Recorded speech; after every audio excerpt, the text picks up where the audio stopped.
Thank you for joining us today. Small group, we're up against our, we know that, that's okay. We've got potatoes, we'll do that. We're gonna do that later, so we'll do those things. A very good day to all of you. Thank you for joining us today. My name is Kathleen Harquail, and I will let Sandra introduce herself in just a second, but my pronouns are she and her. I identify as queer, and I am very happy to be here with you today. My name is Sandra McCallum. My pronouns are also she and her. Also happy to be with you today. So Sandra and I are from a company called Real Culture. We're based out of Toronto, Ontario, Canada. It's this cold still right now there. It was snowing when we left, so we kind of feel at home. And Real Culture focuses on building safe and inclusive working environments. We also both have experience in municipal policy development and recreation, specifically community recreation, and have done a lot of community building over the years. So today is definitely a workshop. As you can see, we're not at the panel table. We're going to be moving around a little bit, and we're going to wreck it up a little bit with you guys today as we talk about values and rights. So I'm going to kick it over to Sandra, and I'll be moving around the room a little bit, and Okay. we can focus as we go. So we are going to do a participatory workshop because we can't define the communities that you're part of.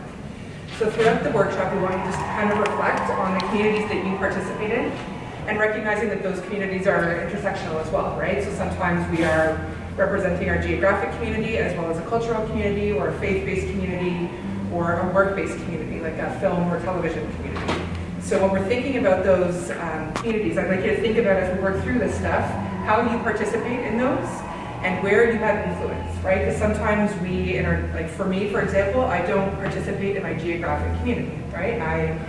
So I don't feel like I hold any influence or power there, but in my work community, I do. I participate very actively in trying to make it a better place to work, right? So I feel there I can exercise that influence. So as you're moving through some of these exercises, think about those things and how you can use some of the stuff that we're going to talk about to impact that influence. So all of the work that we do is grounded in human rights education, so human rights-based approach to what we do. And the United Nations Declaration, the Universal Declaration of Human Rights, is a long legal document with over 30 articles in it.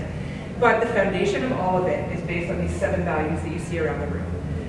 So inclusion, cooperation, acceptance, responsibility, fairness, and respect for diversity are the 7 core values of that document. And that's where we come from in all of the work that we do. That's what our framework is based on. So as we work through this, we're going to use that framework to help you sort of develop a way in your own mind of how to impact the communities that you're part of. So to start out, any questions before we start? No? Okay. So we are going to be moving around the room a little bit. And again, everyone, the right to participate is one of the rights in the Declaration. So if you choose to participate, cool. If you choose not to, that's also cool. You're welcome to just observe. So what I'm going to ask first is that you sort of look around the room at these values and choose the one that's the most important to you in how you approach things, and just go and stand next to that sign.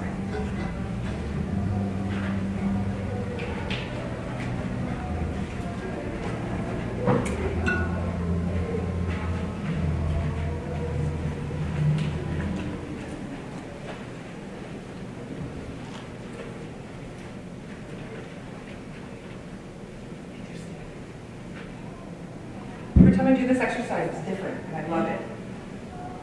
Okay, so with the folks that you are at your sign with, or if you're there by yourself, I just want you to think about a couple of questions, and we're going to talk it through.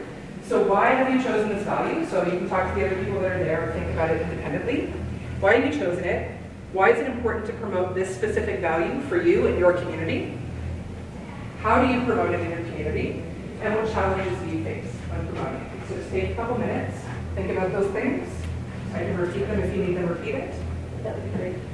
Okay. I actually have it written out, if anyone requires written instructions. Yep. Oh, thank you.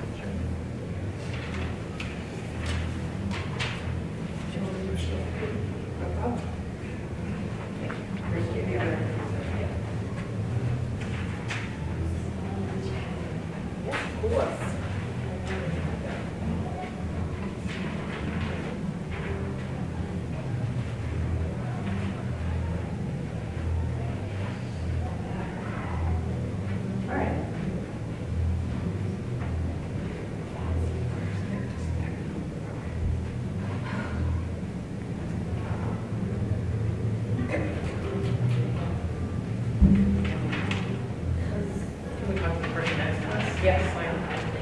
Sorry? Oh, yeah. Sure thing, yeah. However you'd like to participate.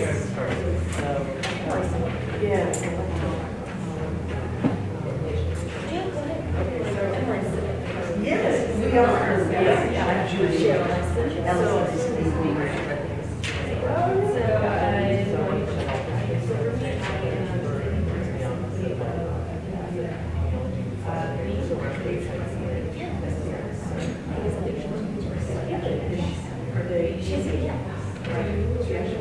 Oh, Rachel. She's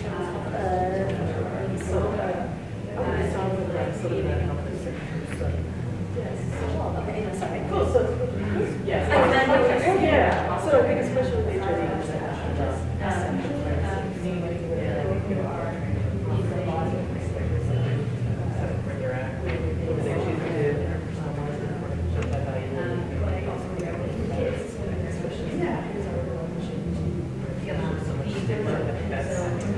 That's challenges you face when putting that value and against stronger sectionality with that.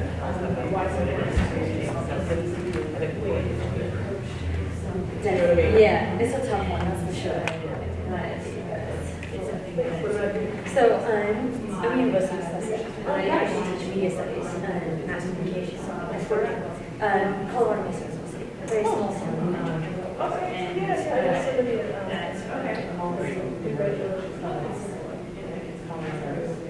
And then we're based in this. That's why I think corporation, because what I teach specifically is but also in mass communication. The students come in with their own idea what they want to do, but creating media is not an isolated project. You have the right person, you have voice, the English is new, which is one of the words on the language. It's making them understand that even though you may have an idea, you need other people to help you make a component. Even in social media, one of them I have to be honest, students want to become, you still need to work with other people and create content together. And so, exactly, and that's why it's important. Yeah. We help each other, help each other to create something and share with That makes sense. Exactly. It takes a village, right? Right. So how is it better in the community? Well, Yeah, and high school kids, college kids. that's one of the challenges that they will village by having forced situations to work with each other. That forced situation also creates the challenge because they now work with people that they don't necessarily want to be with. Right. And you have that. Right. You get a village, there's no friends. 2 more minutes? Even though you may be. 2 more minutes? That's fascinating, not elected, because I don't really have much to talk about, I'm not, I'm a writer, and so I think that as one of the things about narrating, how I can make an impact or especially. But, I love it, and other people generally, and actors and so on. I like why it should be it makes them feel valued, it was well they should, everything is valued. And it was, that to you, and that's not You know what I mean? Yeah, I definitely have that issue of where some students who prefer to work with each other, or they work with someone that's there, which is great, yeah, but then there's the issue of another challenge is also we're willing to use it. It's very yeah. But it takes even the wall line, it takes them forever to get fresh. It's in the past between Salvador and Fairmont. Yes. So it's not exactly with everything. And we have some families that are using the first have to work with ever. And that's been a challenge in terms of teaching them that.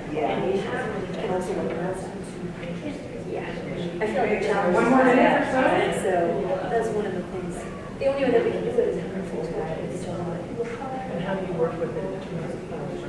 Do you know what I mean? Like that kind of volunteer that, you know, I think I'm learning to know that I teach other people these do their sociology. Oh. And I talk about studies stuff. Oh, absolutely. So, that'd be great. Yeah. How do you? Okay. We just wrap up this session. So we're just gonna kind of go around and sort of talk about what the conversations were that you had so that we can share it with the rest of the group. If that's okay, if you feel comfortable doing that. If you don't, that's totally okay as well. But maybe we could start with inclusion and kind of go this way around the room. All right? So what was your conversation? How did you sort of define inclusion for what you were doing, that kind of stuff? I think that we were both coming from how we can't really have any other values out or just to differentiate the difference between diversity and inclusion. Yeah. Yeah. Okay, so Yeah, kind of like you can't have any of them other values without being there.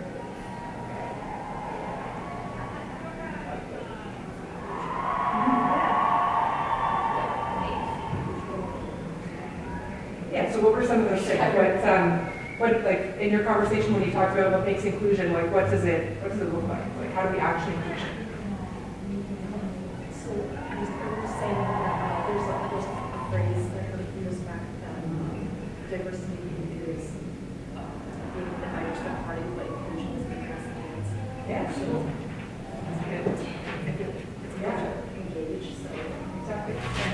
And I talked about how the ClexaCon section party was not actually wheelchair accessible, and I saw someone having to get their friends to carry their wheelchair down the stairs so that they could dance. Yeah. You know what? I actually saw that as well. Yeah. Huh. Interesting. Yeah. So inclusion is, like recognizing that everyone's a full member of society, right? It should be able to contribute and participate, right? So we have to kind of limit some of our discussion because the hour goes by real quick. Yeah. So I'm gonna move to the other groups, but we'll be around after to discuss more if anyone wants to. So cooperation. yeah. How did you sort of think about that? That was me. So Yeah. I'm Elaine. I'm a university professor, and actually we both teach as it were, and we both selected cooperation for one fairness, but this is real sharedness. So for me, I teach media studies as well, specifically mass communication, so how to create media content. And for me, cooperation immediately was you can't create something in isolation. It's that village concept of you're always going to have someone that's going to need to help you out, video or music or things like that. And so for me, it's been that kind of thing, that we are a community in our little mass communication department. But that's how I look at that cooperation. We have to help each other to make the thing and build each other up. Yeah. Yeah, so we would define it as working together to kind of achieve a common goal, right? Like, that's a very kind of simple way to look at it, but that's awesome. Thank you. What about acceptance? Well, as you see, I started with cooperation. I work for a local health district, Southern Nevada Health District. So again, cooperation is important, right? Because I work in the office of HIV, office of epidemiology and disease surveillance. So we work with communities, especially how do you bring them together. So cooperation can be an issue, but I think for me, I went down to acceptance, right? Is that right? Yeah. So in terms of especially stigma is a big issue, especially around HIV. So how do we talk about also I said stigma, but we're doing a lot with harm reduction. Yeah. So how do we meet people where they're at? So especially, we have things like, syringe exchange, vending machines. How do we have places where people can go and not, force or reinforce stigma, but bring about acceptance, not just only in our own staff, but the community as well. Yeah. So I think these work together. So. We had this is a little anecdote, we had a really interesting situation. In Toronto, we also have similar programs with no exchanges. And working in recreation, what often happens is folks will go to a safe injection site and then come into the rec center, because rec centers are safe, right? So we were noticing that this was happening, and some of the folks that were in the community were homeless in the community, and there was one person specifically who had bed bugs, really significant. And you could see them on her when she was coming in. And as a credit to the rec center staff, they called me one day and they said, those metal benches that you have in your rec center, can we bring some of those to our center? And I was like, yeah, sure, we have tons of them. Why? And they said, well, we have a wooden bench, and we have someone who's coming from the safe injection site, and she's sitting on the bench after she, as she needs to sit down, and the bench is wooden, and we want to make sure that she has a safe space to sit. So I want her to sit metal benches, right? And that's acceptance at work, right? So making sure that we're not stigmatizing members of the community. It doesn't matter what they're doing. They're coming into our center. This is a safe space. let's make sure that everyone has a place to sit at the table, right? So it's that acceptance and action. So again, working to make sure that everyone can participate fully. Responsibility. Yeah, so responsibility for me is inseparable from the concept of accountability. So responsibility is understanding that your actions and your words have consequences always, that there is nothing that we do that does not at some point have an action or have an impact on somebody else. So in my day-to-day life, so I'm a graduate student, I study history, so that means I'm TA, but I also I coach high school speech and debate, and then I also volunteer with high school students. So everything in my life is about teaching and students, and that becomes really important because one, for young people, like I want my students to know that like, first of all, that they matter, their actions matter, that the things they do, like do impact their communities. So having that responsibility to say, hey, you know, if you get it wrong, like let's admit that, let's change that, let's work together. But also for academics, like we spend so much time kind of in our heads and in our research that sometimes we forget that there are like real life tangible consequences of the things we write and the things we think. So also bringing that back in my own work and thinking about what's responsible for me to write, what's responsible for me to teach, and thinking about the consequences there. So thinking about my own responsibility and then also how to encourage the people around me to also be responsible and accountable. Yeah, so it's like responsibility for our action, but also our inaction, right? Yes. So it's remembering that sometimes when we stand back and act as a bystander, we are just as responsible for things that happen. So it's awesome, thank you. When we do this activity, I always go to fairness. And so it was interesting today. Usually I'm the only one there, even when I'm doing this in groups of 100 people. And I had an experience when I was in grade 5. I was a bit of a smarty pants kid that thought I knew more than my teacher. And I didn't think I needed to do homework because I already knew what we were doing. And so my teacher made me have a homework book, right? So I had to go at the end of the day and he would write my homework in and he would sign it and I had to get my parent to sign it. And I remember saying to him, I was 10 years old, and I said, you know, this isn't fair. This isn't fair that I have to do this and no one else has to do this. And he looked me right in the eye and he said, you know what, Sandra, life isn't fair and you're gonna have to learn that. And from that day, I made sure that everything that I did included fairness, right? So every decision I made, I tried to make sure that it was fair and inclusive and that people were accepted and all of these kind of values were included in that. So just sort of that negative experience ingrained fairness as something positive for me to look at and to approach things through when I was like 10 years old. Ridiculous. The roots of my principles. Your origin story. Yes. Yeah, it's funny because it's like at 10, right? An adult had that kind of impact. So respect for diversity. My name is Allison. I work in STEM education. During the school year, I work in after-school programs for the Girl Scouts, and during the summer, I'm part of the leadership team for a day camp that works with middle schoolers. So I work with one or two other people in the leadership team to train and coach and lead workshops and professional development for about 35 staff of camp counselors and instructors who are regularly working on inclusion and diversity within their teaching. And one of my passions is universal teaching and making sure that everything is accessible to all students we might possibly have. And I chose respect for diversity partially because last summer we had some issues with some skits that used comedy that was not appropriate in that it made fun of certain groups that were included in our student group. And a lot of the instructors had not known, for instance, that we had a student who was partially deaf. And they made fun of deaf people. And I was like, first of all, making fun of deaf people, not okay. Secondly, you just alienated a girl who has come to camp every week for the last 7 weeks. And like, we have been doing inclusion workshops. How is this happening? So one of the things that I think it's an important value to promote in the community, and like the challenges that I face is that I'm working with a lot of people from a lot of different backgrounds who are doing this just as a summer job, and I have only about I have a weekend of training before camp starts, and then we do training once a week for about half an hour. And we are constant, and there's only 2 or 3 of us in the leadership staff that can, we I have to be on the phone with parents all the time. I can't actually be in classrooms or out on the field making sure that all of the kids, the 170 kids I have, are respecting each other and looking to that diversity, especially since we have a very diverse group of students, from English language learners to international students to a lot of different racial diversity from very different communities in the Bay Area. And it's a lot. So we talked about since we had respect for diversity, we talked a lot about what those things are, and that respect for diversity is really seeing that those things, that there are things that make everybody unique and special, and that those are super important, and that's what makes us a better community overall.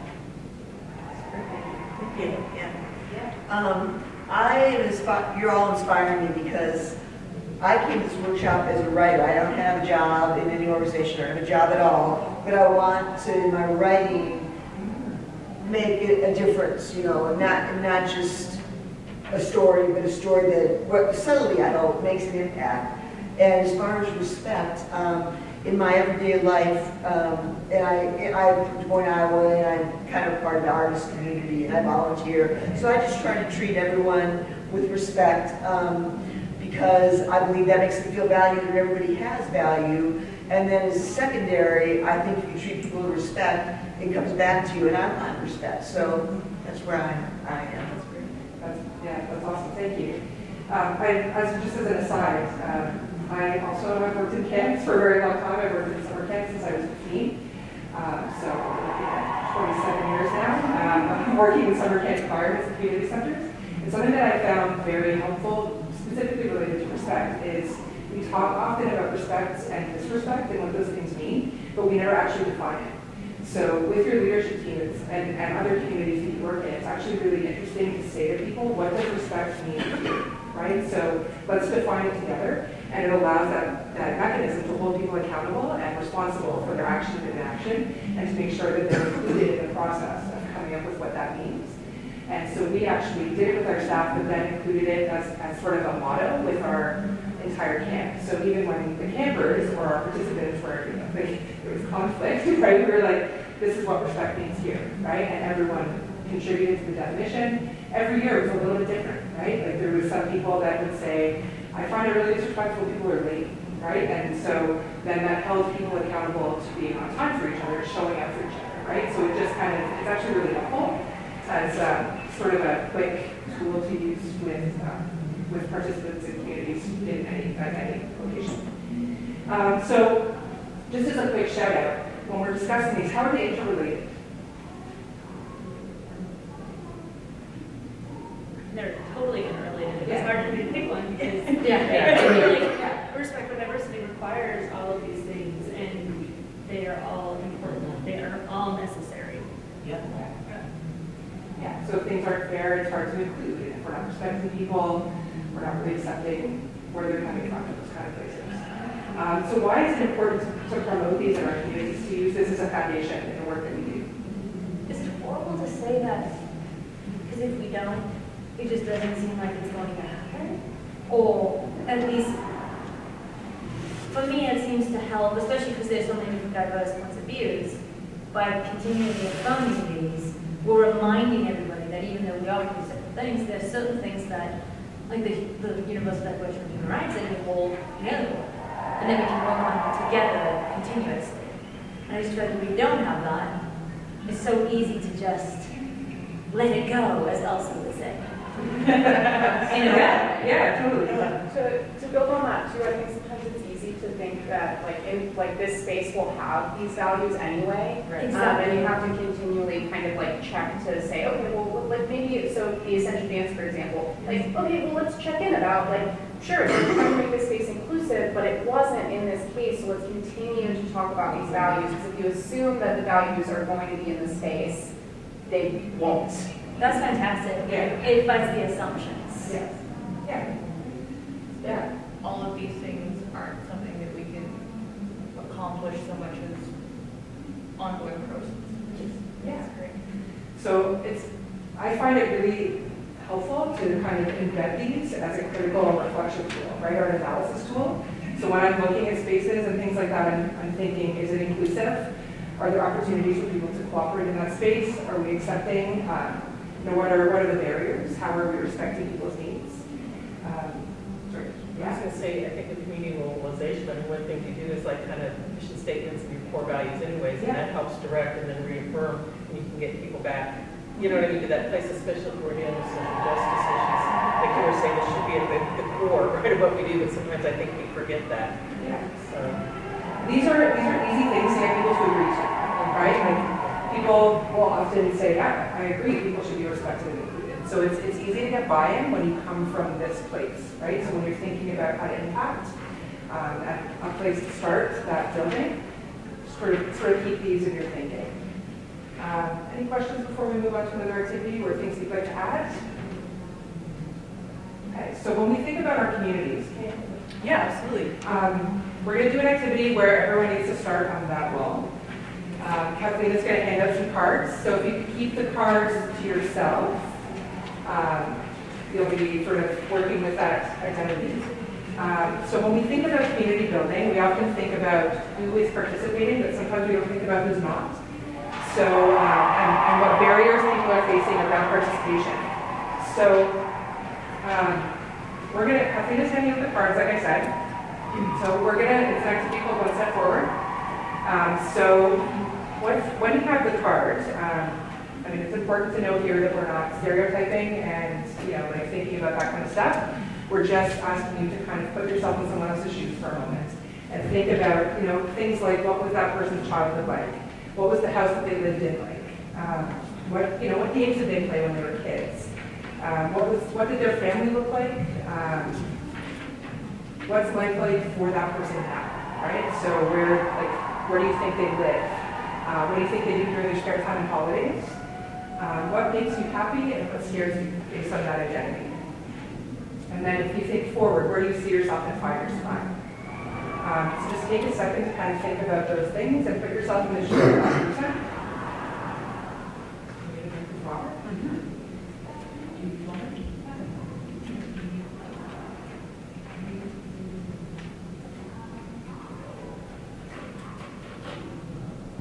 Okay. So, what we're going to do is I'm going to read statements. If you think that you can answer yes to that statement, I just want you to take 1 step forward. So just sort of pick an aisle here and take a step forward. As the person. As the person on your card. That's right. Yes. So you might want to shuffle so everybody has a little bit of aisle space there. And if you need to sit as you go, please. Please. So again, if you don't feel like you can answer yes, just stay where you are. Any questions? Okay. Okay. You have access to the internet through a smartphone or computer. I mean, like, some of these identities are very, like what is, like, I think somewhere this is kind of basing on stereotypes, like, for the ones that I know, like, Okay. where are we talking about? So I don't want you to think about stereotypes, I want you to think about barriers, right? So what are barriers to access for people? What are some things that would maybe prevent someone from participating or prevent someone from being included in something? And that kind of, But like, my idea is, like, where to, like, situate that. okay. Your way to part. I don't know. You can totally not participate as well then. This activity maybe. If it helps, you can think about a community that you know or a community that you're comfortable in terms of imagining what that might be for somebody. Or we're happy to switch up your card. Okay, so you believe that your language is respected.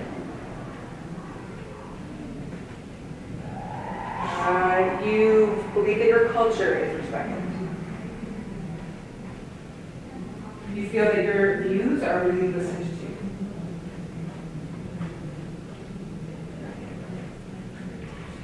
You have never been discriminated against. You have an interesting life and feel positive about your future. You can fall in love with whomever you wish.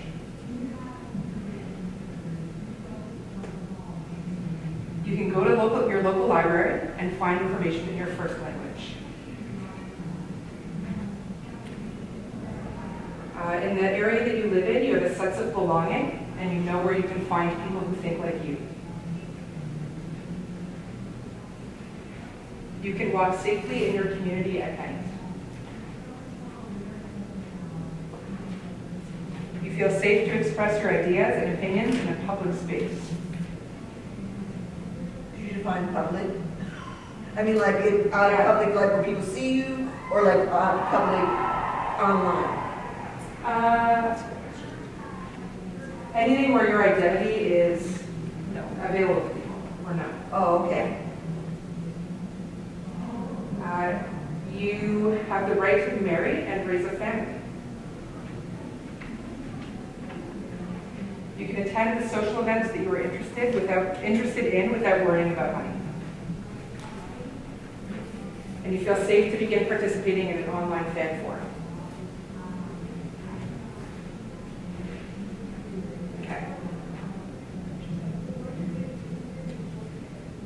Okay, so just take a look around the room for a sec. Okay.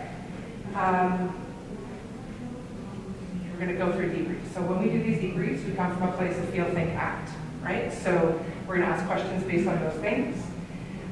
So again, just feel free to shout out. We'll have a conversation about it. But how did this activity make you feel? It made me feel like I was opening up my mind to other types of lives and people and getting outside of my own head box myself. Okay. Sorry. Yeah, go ahead. No, you said first. Based on who was on my card, like I had a lot of privilege and freedom to move through the world. I was like taking huge steps over here in my lane, so.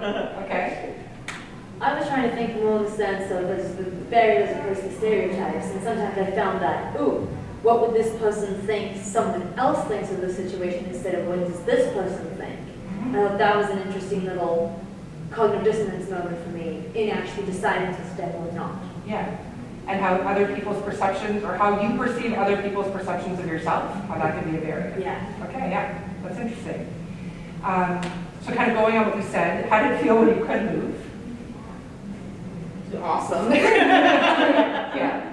And then how did it feel when you couldn't? Like, did it make you uncomfortable? Like, what did it make you feel like? It made me compare a lot of what the identity on my cards are to what I would do and what kind of privilege I have in the world. And especially since the identity on my card is one that I don't know a lot about. It made me think, like, is this, a lot of the time I erred on the side of not moving because I felt like if I was questioning whether or not I could move forward, then that person is probably also questioning whether or not they have access to that space. Okay, yeah, interesting. So why do you think some, did you have something to add? Sorry. Yeah, sorry, I apologize. Like, I definitely understand, like, the intent of the activity, but it kind of felt a little bit uncomfortable. Yeah. Because it felt a little bit kind of, I don't want to say identity tourism, but, you know, like, oh, we're stepping into this person's shoes for a moment and doing the walk, and now we understand their lived experience. I think for me, it's much more important to listen to what they have to say about their own experience rather than come from a place of privilege and kind of try and imagine it. Yeah. No. I agree with you, and we're going to get there. Okay. Okay. Okay, so when you talked about privilege, right? So how does that, like that kind of always comes out in this conversation, and how does that impact how people move through the world? Confidence. If you have privilege, it gives you more confidence, and you don't really think about other people's oftentimes lack of privilege because you just take for granted, oh, this is me. And I kind of grew up like that without as much awareness as I should have had. I had some awareness, but just because I can, go in the store and wander around, oh wait, maybe another person is going to be viewed with suspicion. I've got that, in some ways, privilege. Yeah. So I was at a panel yesterday, and we were talking about it's the Butch representation panel. It was amazing. one of the things we were talking about was like, when you go places, do you feel unsafe? Like, how do you ever like have that consideration where you're like, is it like safe for me to be here? And so when you get, so like in this particular game, it's like kind of cool to be like, oh, like, no, I can like definitely take a step forward, and I think that's really interesting to kind of, especially in a space like ClexaCon, to kind of unpack like how many times in our lives do we, based on our identity, do we enter a space in which we have to think about, is this a place that's comfortable for me to step? So I think kind of like flipping that on its head, like when you get to take a step, that's kind of like a strange thing to unpack, whether or not we get to take those steps every day, or kind of like wrestle with that on a smaller scale. Yeah. So when we talk about assumptions, as you were saying, where do we, like when we are put in these situations and we are sort of, you know, thinking about things that are assumption-based, it becomes uncomfortable, right? Because we don't want to do that, and we don't want to make assumptions about other people's lived experiences. So where, like, when we're doing that, where do we think these assumptions often come from? Do you know what I mean? Yeah, so where do you think they come from? Media representation. Okay. So what I have seen in the media is what is telling me how to, especially with something that I may not have had access to. So like limited interactions I've had with people who have these identities, and then from there, what media has shown me, and that media ranging from very old to very new and everywhere in between. Yeah. I'd say just even kind of conversations I've either had or overheard with colleagues, friends, other folks. So when people say things and you're like, huh, you know what I mean? They'll say that to me, having privilege, you know what I mean? But then what's maybe not being said, but kind of broadcast or conveyed to folks who are part of these communities, it's kind of, it's illuminating, you know? Yeah. So. Okay. Yeah. So when we think about like, so the media is a system, right? Like it's a large system, as are other, you know, systemic things that are happening in our societies and cultures. What are some of the systemic barriers that make it difficult for some people to step forward and think? So media would be one of them, right? So like we're hearing a lot of messaging, people are making assumptions based on that messaging because that's what they're hearing in a limited lens. How does that contribute to systemic barriers?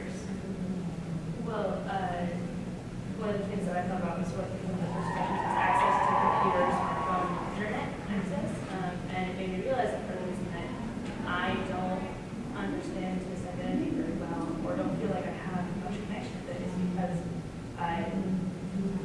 they don't always have that access to their voices. It's harder to see those voices and actually hear from individuals and listen to individuals who have that identity because they don't get to be heard as often. And it's something, for me, I turned that around and was like, oh, I should be searching out these voices more often as well. It's easy to sit and watch people on Twitter, but what about people who don't have Twitter, who can't, or who don't feel safe in that space, can't handle it, and aren't able to share that information, who they are. We agree. We were participating in the women's panel this morning, and we were talking about social media, and Twitter was something that somebody was talking about as not being a place where they felt comfortable because it's very challenging for them to be in that kind of constant rapid pace. And that's my language, not theirs. That's how I took it in. And that was a really good reminder and a really great note and thought about how we access and how we engage, especially while we're at ClexaCon, and we have communities that are very web-based, and a lot of our interactions even started before we got here. And if you don't have that access, or if it's not a space that you're comfortable in, you know, that's very limiting. So getting into sort of the meat of that, then, what can we do as active community participants to start to address some of those barriers so that when we hear people saying things or, you know, like kind of repeating things that they're maybe hearing in the media that we know to be a stereotype or an assumption or untrue, what can we as active community members do to sort of address those stereotypes and prejudices and discrimination and things like that? Use your privilege, and like checking people is like a way, like you only hold people accountable when you love them, right? Like you're not doing the labor to like yell at somebody that you don't care about. You're like taking time to process something with the folks you do. So thinking that, you know, critique, critique with love, I guess. Yeah.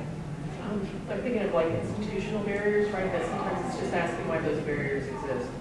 So again, like let's say electronic medical records, why do they have certain things in there? So how do you take that apart? And that can be a difficult process, right? Because there's a lot of excuses, but just asking, why is this the way it is and does it have to be that way? Yeah.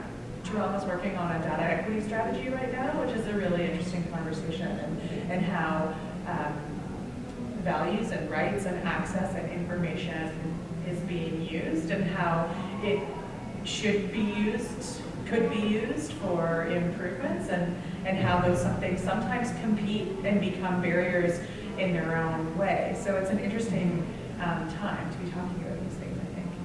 One of the things that I do, oh, I'm sorry, And I was just gonna build up on what you said with checking and things like that. It's not necessarily also sometimes a call out, it can just make someone angry. But asking why, where did you hear that, if it's like something that is inaccurate information, like where did you hear that, how come you think that's true? Like what evidence, what has led you to believe in this thing? How can we change that? How are you evaluating your sources? Is this something you really truly believe in and trust? Or is this something that maybe you haven't analyzed where you're getting your information and how? Because a lot of the time we see something and we repeat it, and we don't necessarily think about where it came from and how we saw it. And it can be damaging if we don't think through where that came from and why that opinion exists. And I think that jumps off my point. What I was going to say is, in terms of teaching myself to not think based on assumptions anymore. And if I have an assumption, that means I need to pause and either go find out some information actually, or if it's a straight up assumption, actually tell someone, look, this is not verified, I'm just basing this on assumption, so it's probably not, right? One of the things was, when I started teaching online, there were certain assumptions about what kids had access to, which directly correlate to how we were designing courses. And later when we got the feedback, it turns out many of the assumptions that we made, even just within the region that we lived in, instead of actually going and doing a survey and finding out, was what led to a lot of failure in the class. And that was a big lesson for me, to try and educate, not based on kind of assumptions anymore. That's really interesting. So kind of going on that, what can we do to better understand people's backgrounds and experiences to make sure that we are, making sure that we're listening, like you were saying, and bringing people's lived experiences into how we address these things? What can we do to better understand those things? Communication, including listening. Yeah, just be open to communicate and just really try to, what's my train of thought? Communication. And it'll make people feel welcome so that they will look and respect and all these qualities so they feel comfortable opening up to you. Yeah. Yeah. I'd say parity. I mean, if you're going to have certain things, like if it's a group, like let's say you have a formal group, that part of it, like let's say if you're trying to change HIV laws towards those who are positive, you can't make changes without those who are positive in the room, and they have to be leading the efforts. So you also have to learn how to shut up and step back if you're not part of that community. And do you know what I mean? Be there as allies or comrades, but not necessarily leading the pack, have that built into the structure. Yeah. And to build up on that too, instead of asking the community to explain to me better, look and see what they already put out there. Consume media by that community, and look for spaces that they've already created, and try to see how we can incorporate the ways they've made things safe for themselves, and then ask them after you've done the research and step back and listen. I think kind of you need to create a space that shows that you're a person who's willing to listen, because a lot of times it's hard for people, like even if you say, oh, I always listen when someone comes to me with their stuff, but did you create an active space where someone can feel comfortable bringing up an access barrier, bringing up an issue of discrimination that they've had, and how do you work on creating that openness so someone knows that they can come to you, or you need someone who's good at that work. The conversation we were having earlier around not just the value, but the action around value, right? And making that something, we talked even just about the conversations with ClexaCon around policy change and that being an ongoing dialogue and that needing to be an ongoing dialogue. So great. And sometimes it can be very simple, right? So we do a lot of community consultation. We're working in, very local grassroots community initiatives. And we have a community in Toronto where part of it is community housing and the other side of the road is a predominantly Jewish community. And so they did this community consultation piece and they put that there would be snacks provided, but they didn't indicate that any of those snacks would be kosher. And so after, they said, no one from the Jewish community across the street attended this session. And we were like, well, did you let people know that they would be welcome? And they were like, well, how? And we said, all you had to do was put that part of, that there would be, that kosher diets would be accommodated, right? And that would have said to the community in a very simple symbolic way, you're welcome here. Right? So we often can try to complicate how we include, but often it can be just the simplest thing. I have staff all the time that say, well, I don't know what's in my community. And I say to them, go for a walk, right? Go walk through the community and see what are the shops in the community. Are there any shops that are gearing specific to communities, right? And then go in and talk to folks, right? Be a good neighbor, right? It's a simple kind of act. That we can sometimes forget to do when we start to think about how we can break things down. So, that being said, what can we do to include others in an active way in communities to make them feel respected? Did that just ask that question? No, I asked that question, sorry. Building on kind of the answers to the last question and things that have been talked about in other panels this weekend is think about where like the power of your money and where you spend it. So making sure that you're supporting queer-owned businesses, make sure that when films come out that have storylines that we're not seeing, so making sure that we support media by people of color, making sure that we're showing up for trans storylines, making sure that if our money has power, and we've talked so much about institutional barriers, a huge way that you can combat those barriers is money, right? So yeah. And showing up for things about people who don't look and act like you. So I feel like a lot of the conversations about representation have focused on a lot of that, looking for people who are not just you, but also focused on the fact that there are many people who haven't seen themselves yet, and if you have the privilege to see yourself in media, that's great, but keep on looking to see other people too. Yeah. So when you are part of a marginalized community, advocating for yourself can be really powerful. Because if you advocate for yourself, then that means the next person might not have to. They have to see that visibility of you and know that there's that space. Yeah, so how would concrete action of put your money places that you want to support? What are some other things? Self-advocacy, and then I don't particularly like the word allyship, but supporting people who are self-advocating, right? And making sure that voice is amplified. I was recently at a talk that was a reporter to the UN who represents refugees. She was fascinating. She was talking about how we often want to combat back against the negative that we're hearing instead of amplifying the voices of our allies, right? So that was her message, was ignore that to a certain extent, be aware of it and sort of know what's happening, but really, really make sure that you're amplifying the voices of your allies so that people are hearing that and not sort of, kind of taking away the power of the negative. Yeah. I'm also hearing, I love these suggestions in terms of how do we get people to be able to talk together, but I heard food, which I really like, that brings people together, language. One of the third languages that's spoken in Las Vegas that we don't think about is Tagalog, right? So signage things, so Spanish, English, Tagalog, what are all the different languages? Also transportation. I found that in my work is that, again, how do we want people at the table that, also if you think about it, it's 115, it's nice right here now, but in about 2 months, it's going to be hot here. So we want people to be coming to the table, it's 115 and they wait at a bus stop. So are there other things like Uber or other things that you might be able to work with thinking about what communities do you want at the table, and what might be some ways that you might help facilitate their voices to be part of this as well. That makes life easier.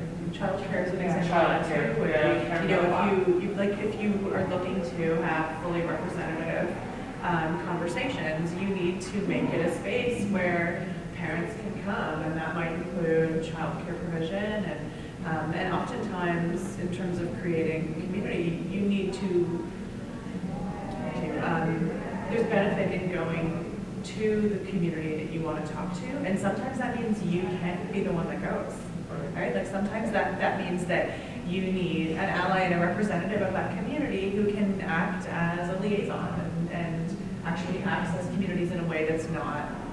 I laugh when you say that because it was a very specific example where we were doing a youth engagement survey for City of Toronto, so we were like, you know, looking to talk to thousands of youth across the city and find out what they wanted to do, right? Like that sort of, you know, big corporate initiative.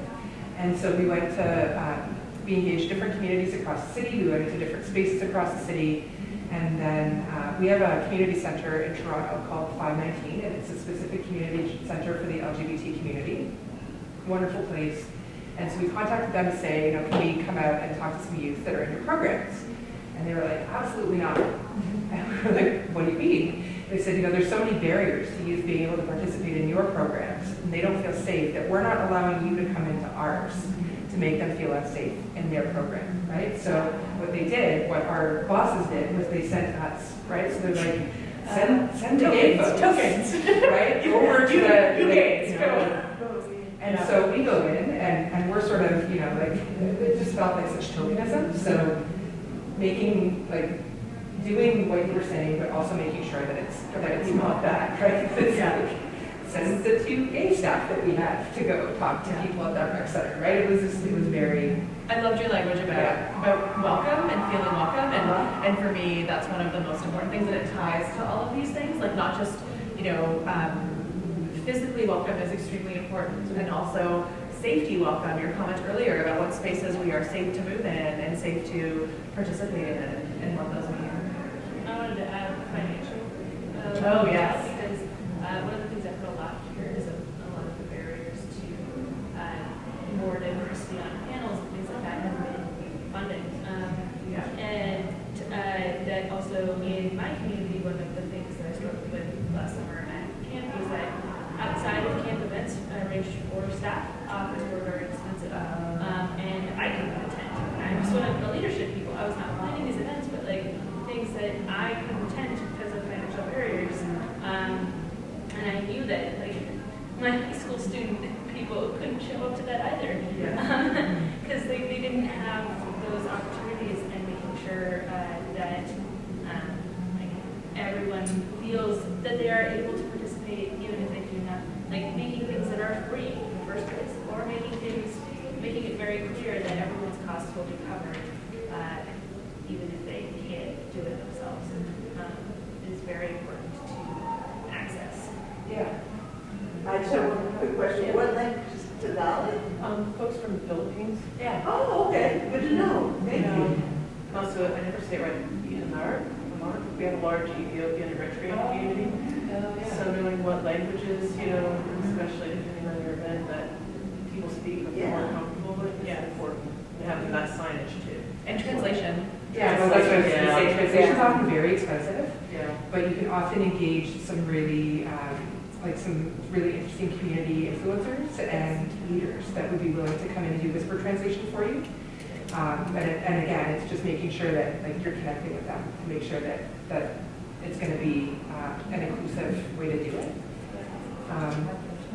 So we have 5 minutes left. So I just wanted to kind of come back to kind of what we started out with at the beginning around reflecting on our own participation in communities. Has anything, like when you've, has this made you think about that in a different way at all?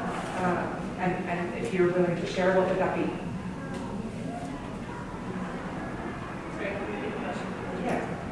Rephrase the question that I have here. So one of the questions at the outset was to reflect on your participation and impact in your communities. So did this make you think about how you influence differently, and did it give you ideas of how to impact? And if you're willing to share, what are those? Yes, definitely. about languages because one of the struggles that I've had interacting with parents is a language barrier. And one of the things that really bothers me about the company that I work for is that we don't automatically have forms printed out in Spanish. And the Bay Area, like, well, everybody speaks Spanish, not actually everybody, but most people. And like, plenty of people speak English too, but they don't necessarily have the ability to understand what forms they're signing. And it can be very difficult to have those conversations. And I've had very specific instances of people who only spoke Mandarin who came to me, or most of them spoke Mandarin, and couldn't do things over the phone with our headquarters because they couldn't make themselves understood, but they felt comfortable talking to me in broken English because I could ask them the right questions to figure it out in person. And I want to work on making that more accessible to those families. It's not necessarily what I came in here looking for, because I was looking more about my staff, but also the work that I do outside of just working with my staff. It's like a really simple one, but we should more often sit down in the communities or with our circles to be like, okay, like let's check in about our values, like what do we value, what things are we succeeding at, what things can we do better at, because I think it becomes really easy to be like, well, this is a good space and we're good people, so we're doing good, but it's just like check in about your values. Yeah, great. Yeah. And very specifically, I want to do this like 7 activity with my staff because I feel like sometimes we tend to do a lot of activities that are top down, like this is what respect looks like, Right. and that makes buy-in harder. I've done a version with young staff. I worked in an aquatic center for a really long time, and so I worked with lifeguards, and on that piece particularly about what respect looks like, we like really took it back to basics, and we got craft paper and traced out one of the staff so that it was like a body shape, and we put the words related to these values and what respect meant on that figure. So we drew a watch because being on time is really important if you're a lifeguard, not just because you need to supervise the field, but you actually need to give your vision a break so that you can actually actively maintain safe supervision for the people in your space. And we drew it out, and we put that lifeguard, that traced lifeguard, up on the wall, and it was really a easy visual reminder of what we wanted our space to look like when we walked in. This activity is the values one as well. If you're looking to use it, you can ground it in rights, right? So you can take a similar body shape and have people put needs and wants, right? So where do we differentiate what our needs are, which are rights-based, right? And then what our wants are. So how are people accessing information in the community? How are they accessing food and food security and different things like that? It can actually open up conversations that lead to that larger respectful kind of thing, and grounds it in those rights-based kind of things. Sorry.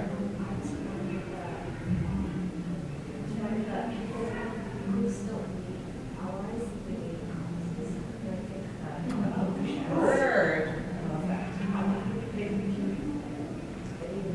It's easy to do things where they recognize food on this. But if we can be, as we originally advocated, as much as possible for folks, that's a great way to support growing. I also Yeah, that's like accomplice. I really like accomplice. Great learning today. Yeah.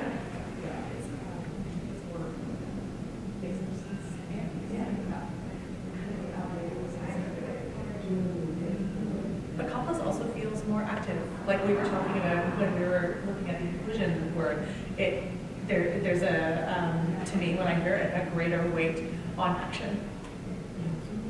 Like ally kind of sounds like you're standing beside, and Sandra was talking earlier about, and to your comments about responsibility, action and inaction both have consequences, and standing beside someone doesn't always affect the change that we want. Sometimes we actually have to make space and step out of that space to give that space over, and accomplice is a very active word for me. I really appreciate it. We are unfortunately out of time, but we are very willing accomplices. More information, or we have some business cards with us. I have some resources that I can share with you about staff leadership. So reach out, contact us. This is literally just scratching the surface, so hopefully we make you think a little bit about impacting. Yeah. Thank you so much. What was your identity?